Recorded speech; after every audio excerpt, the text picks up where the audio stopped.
Good morning प्यारे बच्चों, मैं हूं आपकी एजुकेटर पूर्णिमा और हम करेंगे वर्कशीट नंबर 10। सब्जेक्ट आपका हिंदी है। चिट्ठियों की अनूठी दुनिया। चिट्ठियां बड़ी अच्छी होती हैं, ठीक है। 29 अक्टूबर। आपको पता है मेरी तो खैर चिट्ठी नहीं है, मेरी चिट्ठियां थी, लेकिन मैं कई कई जगह रहती हूँ। जैसे गाँव में मेरा एक बॉक्स है, ठीक है। फिर हॉस्टल में एक बॉक्स रहता था। तो जब एनसीसी में जाते थे तो अलग अलग स्टेट के बच्चों से मिलते थे, अलग अलग राज्य के बच्चों से मिलते थे। तो कुछ फ्रेंड्स जो होती थी चिट्ठियाँ लिखती थी, तो कुछ उस टाइम तक चिट्ठियाँ थी। अभी नया घर बना गांव में तो वो चिट्ठियाँ कहाँ किधर चली गई, मेरी तो खैर गुम हो गई है। बट मेरे फादर का एक बॉक्स है बहुत ही प्यारा सा, और उस टाइम की चिट्ठियाँ, जब उनकी चिट्ठियाँ पढ़ते हैं ना तो इतनी प्यारी चिट्ठियाँ होती हैं। मतलब मैं पढ़ लेती हूँ पूछ के कि पापा पढ़ लूँ क्या, तो पापा बोल देते हैं कि चलो पढ़ लो। तो उनके फ्रेंड्स की जो चिट्ठियाँ होती हैं बड़ी ही मस्त होती हैं। तब आप भी कभी पढ़ना पत्रों को। पत्रों की दुनिया भी अजीबो गरीब है और इसकी उपयोगिता हमेशा से बनी रही है। पत्र जो काम कर सकते हैं वह संचार का आधुनिकतम साधन नहीं कर सकता। सच कहती हूँ। अगर मुझे कोई अपने कुछ बच्चे होते हैं ना, जैसे ग्रीटिंग कार्ड्स वगैरह बना कर देते हैं और उस पर लाइनें लिख के देते हैं। मैं बताती हूँ, मुझे अपनी ज़्यादा सी टीचर्स जो हैं, बहुत सारी टीचर, मेरी फेवरेट टीचर अलग हुआ करती थी। लेकिन एक संस्कृत की मैम थी, शायद 6 या 7th में संस्कृत था हमारे पास। तो एक संस्कृत की बहुत पतली सी बुक मेरे पास हुआ करती थी, सभी बच्चों के पास हुआ करती थी। संस्कृत की मैम का नाम मीना था, ठीक है। तो मीना मैम ने हमारे संस्कृत की बुक के पहले पेज पे कुछ शब्द लिखे थे। तो वो लिखे हुए शब्द आज तक भी मुझे याद रहते हैं, और मीन्स मेरी वो फेवरेट नहीं थी, बट उन शब्दों की वजह से जो उन्होंने मेरे लिए लिखे थे वो मेरी फेवरेट बन गई थी। आज भी याद है मुझे वो। तो जो शब्द लिखे हुए होते हैं ना पेपर पे, उनका तो मज़ा ही कुछ और होता है। वह संचार का आधुनिकतम साधन नहीं कर सकता। पत्र जैसा संतोष फ़ोन या एसएमएस का संदेश कहाँ दे सकता है। आप लोगों को पत्र का अनुभव नहीं है। जब आप कहीं थोड़े से बड़े हो जाओगे, जब आपको कोई फ्रेंड पत्र लिखेगा तो बहुत अच्छा लगेगा।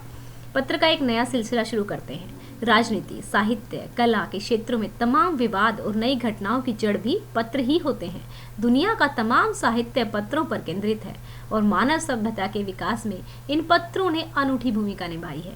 पत्रों का भाव सब जगह एक जैसा है, भले ही उसका नाम अलग हो। पत्र को उर्दू में खत, संस्कृत में पत्र, कन्नड़ में कागज, तेलुगु में उत्तरम, जाबू में लेख तथा तमिल में कड़िद कहा जाता है। पत्र यादों को सहेज कर रखते हैं, इसमें कोई संदेह नहीं है। सच में, मतलब मैं आप लोगों के चैप्टर बढ़ा रही हूँ ना, तो मुझे जिस जिस भी पर्सन ने पत्र लिखे थे, मुझे अभी माइंड में वही सब चीज़ें चल रही है। मतलब मेरे साथ ऐसा आप लोगों के साथ ही हो रहा है फर्स्ट टाइम, क्योंकि जब भी मैं आपको चैप्टर पढ़ाती हूँ ना, तो मुझे जो भी उस चैप्टर से रिलेटेड मेमोरीज होती है मेरे माइंड में घूमने लग जाती हैं।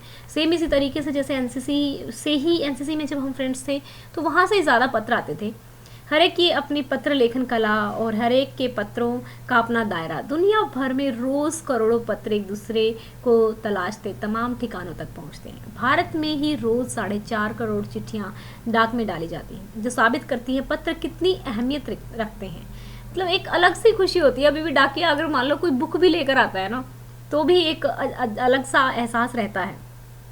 पंडित जवाहरलाल नेहरू ने सन 1953 में सही कहा था कि हजारों साल तक संसारों का साधन केवल हर कारें या फिर तेज घोड़े रहे हैं। उसके बाद पहिए आए, पर रेलवे और तार से भारी बदलाव आया। तार ने रेलों से भी तेज गति से संवाद मतलब जो हमारी बात है उसको पहुंचाने का सिलसिला शुरू किया। अब टेलीफोन, वायरलेस और आगे रेडार दुनिया बदल रहा है। तो बच्चा इनको आपको याद कर लेना है, इन सब शब्दों को, ठीक है। तो चलिए क्वेश्चन आंसर करते हैं। उपयोगिता, आवश्यकता होता है, संचार बातचीत होता है, आदान प्रदान आधुनिकतम सबसे नया, संतोष तृप्ति होती है, साधन उपकरण होता है, सिलसिला चलन तमाम, ठीक है, विवाद झगड़ा। तो ये इस तरीके से आप ये शब्द जो है एक बार याद कर लेंगे, राइट। तो चलो बच्चा, अब हम क्या करते हैं, जल्दी से अपने क्वेश्चन आंसर कर लेते हैं। तो चलो, आपके अनुसार पत्र, फोन और एसएमएस एक दूसरे से कैसे अलग हैं? पत्रों द्वारा हम अपने मन की भावनाओं को खुलकर व्यक्त कर सकते हैं। पत्रों को हम याद के रूप में सहेज कर रख सकते हैं। आपको पता है मैं अभी भी डायरी लिखती हूँ, ठीक है। तो डायरी लिखना मुझे बहुत पसंद है। मुझे अपने अनुभव लिखना, मुझे थोड़ी सी ज़्यादा चीज़ें, ज़्यादा फील करती हूँ चीज़ों को मैं।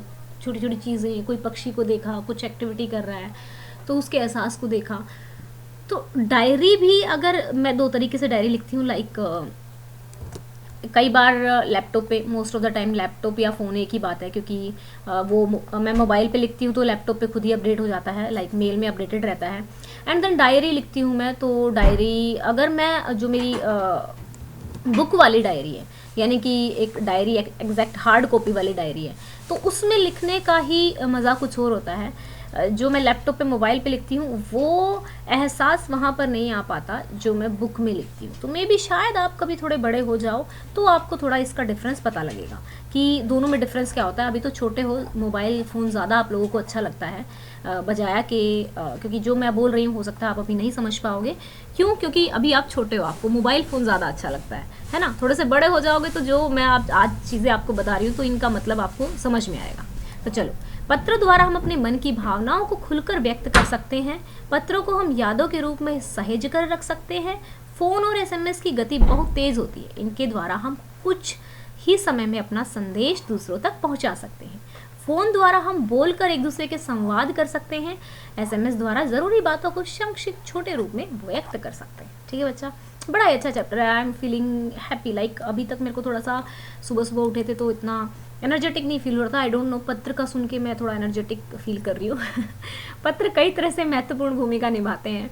मानव सभ्यता के विकास में पत्रों ने एक अनूठी भूमिका निभाई है। मे भी हो सकता है, और मैं खुशी क्यों फील कर रही हूँ, शायद जो पत्र मुझे आज तक लिखे थे किसी ने, उनका जो कंटेंट वो मेरे माइंड में चल रहा है, तो शायद इसलिए। दुनिया का तमाम साहित्य लेखन पत्रों पर ही केंद्रित है। पत्रों द्वारा हम अपने सगे संबंधियों की यादों को सहेज कर रख सकते हैं। इनके हम अपने मन की भावनाओं को इनमें हम अपने मन की भावनाओं को खुलकर व्यक्त कर सकते हैं। बिल्कुल कर सकते हैं भाई, जब पेन किताब हाथ में आती है ना, तो मतलब जो चीज़ें हम नहीं किसी को कह सकते वो हम लिख सकते हैं। नीचे दी गई भाषाओं में पत्रों को क्या कहा जाता है? कन्नड़ कागज, तमिल कड़िद, उर्दू खत, तेलुगु उत्तरम जाबू और लेख, संस्कृत पत्र, हिंदी चिट्ठी। तो ये डिफरेंट डिफरेंट भाषा में ये याद करना है, इंपॉर्टेंट क्वेश्चन है, इसमें से ही क्वेश्चन बनेगा। ठीक है, नेक्स्ट चलते हैं। हमारे देश में रोज़ लगभग कितनी चिट्ठियां डाक में डाली जाती हैं? जो महामारी की स्थिति अभी चल रही है, आपके अनुसार इसमें कितनी चिट्ठियां डाक में रोज़ डाली जा रही होंगी? हमारे देश में रोज़ लगभग 4.5 करोड़ चिट्ठियां डाक में डाली जाती हैं। कोरोना महामारी का असर डाक द्वारा चिट्ठियां भेजने पर भी पड़ा होगा, क्योंकि सब चीज़ों पे पड़ा है तो इन पे भी पड़ा होगा। मेरे अनुसार 2 से 2.5 करोड़ चिट्ठियाँ रोज़ डाली जा रही होंगी। ठीक है बच्चा, तो अब चलते हैं हम क्वेश्चन नंबर 5 पे। पंडित जवाहरलाल नेहरू जी के अनुसार हज़ारों साल पहले संचार के साधन क्या थे और बदलते बदलते क्या हो गए? पंडित जवाहरलाल नेहरू जी के अनुसार हज़ारों साल पहले संचार के साधन केवल हर कार्य या फिर तेज़ घोड़े थे। उसके बाद पहिया आए, लेकिन सबसे बड़ा बदलाव रेलवे और तार के आने से आया। तार ने रेलवे से भी तेज गति से संवाद पहुंचाने शुरू किए। अब टेलीफोन, वायरलेस और आगे रेडार दुनिया को भी बदल रहा है। ठीक है, तो गतिविधि देख लेते हैं, कौन सी गतिविधि हमें करनी है।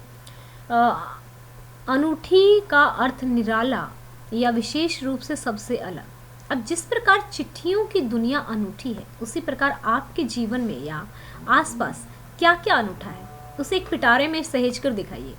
अब एक पिटारे यानी बॉक्स का चित्र बनाकर चिपका कर उसमें अनूठी बातों को लिख सकते हैं, या अनूठी वस्तुओं के चित्र बनाकर भी चिपका सकते हैं। तो आपको करना क्या है, देखो इस वाली गतिविधि में, जैसे फॉर एग्जांपल मैंने ये क्वेश्चन पढ़ा नहीं था। ठीक है, तो आप एक बॉक्स बनाना, जैसे मैंने अपने फादर की चिट्ठियों का एक बॉक्स बनाया था, लाइक एक बॉक्स बना देना। आप लोगों की ड्राइंग तो माशाअल्लाह बहुत अच्छी है।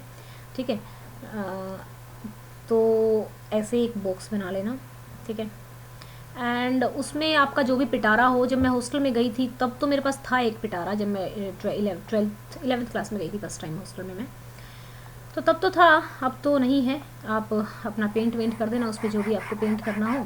ठीक है, पिटारे में। अब उस पिटारे में देखो पत्र रख सकते हो आप, पत्र बनाने के लिए कि आपके पास पत्र है, उस बुक रखी है, और भी अनूठी चीज़ें, आप जो भी अनूठी चीज़ें हैं। मेरे पिटारे में अगर मैं एक बार ट्रैकिंग कैंप में गई हुई थी शिमला, तो वहाँ हमारा पोइट्री कंपटीशन हुआ था। तो मेरे को एक बहुत ही अच्छी सिंगारदानी सी मिली थी, पता नहीं अब तो कहाँ चली गई होगी वो, शायद मेरे पास नहीं है घर पे, गांव में रखी होगी तो डोंट नो, बहुत टाइम हो गया गांव गए हुए। तो मम्मी पापा यहीं एक्चुअली मिलने आ जाते हैं। तो एक छोटी सी ऐसी पिटारी है वो, उसमें मतलब वो सिंदूरदानी है या फिर कुछ है, मतलब ज्वेलरी बॉक्स टाइप का है, बड़ी सुंदर सी है। और एक मैं बीएससी में थी, तो एक मेरी स्टूडेंट ने, मतलब मैं बीएससी में भी अपनी जो हॉस्टल में लड़कियां थी उनको ट्यूशन पढ़ा लेती थी, फिज़िक्स मैथ वगैरह का, ठीक है। तो उसने बड़ा ही सुंदर एक गिटार मुझे दिया था, वो खुलता था, तो मुझे अच्छा लग रहा है, पता है, I am really feeling happy, मतलब ये चीज़ें बना रही हूँ ना तो चीज़ें लग रहा है कि चीज़ें मूवी चल रही है माइंड में। और मेरा क्या चीज़ अच्छी थी, एक एक्वेरियम था, छोटा सा एक एक्वेरियम था जो कि मैंने दिवाली पे कभी ख़रीदा था। वो मतलब ऐसा लगता था, वैसे तो वो इलेक्ट्रिसिटी से चलता था, और मतलब पर वो अच्छा लगता था मुझे चलता हुआ। तो हो सकता है आपके पास भी गुड़िया वगैरह तो नहीं थी मेरे पास, लेकिन हाँ एक मेरे मतलब दुबई से एक भैया थे, तो वो एक दुबई से एक बहुत ही प्यारी पत्थर की गुड़िया लेकर आए थे, 4 गुड़िया लेकर आए थे, तो उनमें से 2 गुड़िया मुझे मिली थी। तो मुझे वो बहुत अच्छी लगती थी, वो गुड़िया भी रखी थी। अब तो इनमें से मेरे पास कोई भी सामान नहीं है, क्योंकि गांव का वो बॉक्स कहाँ पर पड़ा है, कहाँ है मुझे याद नहीं है, but I am still feeling happy. तो आपको इसी तरीके से गतिविधि को पूरा करना है, ठीक है। क्या बोल रहा है वो कि इस चिट्ठियों की दुनिया अनूठी है, उसी प्रकार आपके जीवन में आपके पास क्या अनूठा है, उसे एक पिटारे में सहेज कर दिखाइए। अब एक पिटारे यानी बॉक्स का चित्र बनाकर उसमें आप अनूठी बातों को लिख भी सकते हैं, आप अपन अनूठी बातें भी लिख सकते हैं आप, या फिर चित्र भी चिपका सकते हैं। अब ज़रूरी तो नहीं है ना सबके पास कोई अनूठी चीज़ हो सकता है उसके पास अनूठी बातें हों, जैसे मेरे पास बहुत सारी अनूठी बातें रहती हैं। मैं एनसीसी में गई हूँ, बहुत सारे अलग अलग एरियाज़ में घूमी हूँ, अलग अलग पढ़ाई की है, तो आपके साथ भी ऐसा ही हो सकता है। तो आपको 6 क्वेश्चन इस तरीके से करना है। और आपको आज की वर्कशीट कैसे लगी? मुझे तो बहुत ही अच्छी लगी, मुझे मेरा मूड ही ठीक कर दिया इस वर्कशीट ने। तो बच्चा इसका हम टारगेट रख लेते हैं वीडियो का, कितना रखें, 700 लाइक का रख लेते हैं, क्योंकि मैं खुश भी हूँ तो खुशी के साथ तो चीज़ ज़्यादा ही हो जाती है ना। तो 700 लाइक्स का इस वीडियो का टारगेट रख लेते हैं, देखते हैं हम पहुँच पाते हैं कि नहीं। Thank you, have a nice day, may God bless you.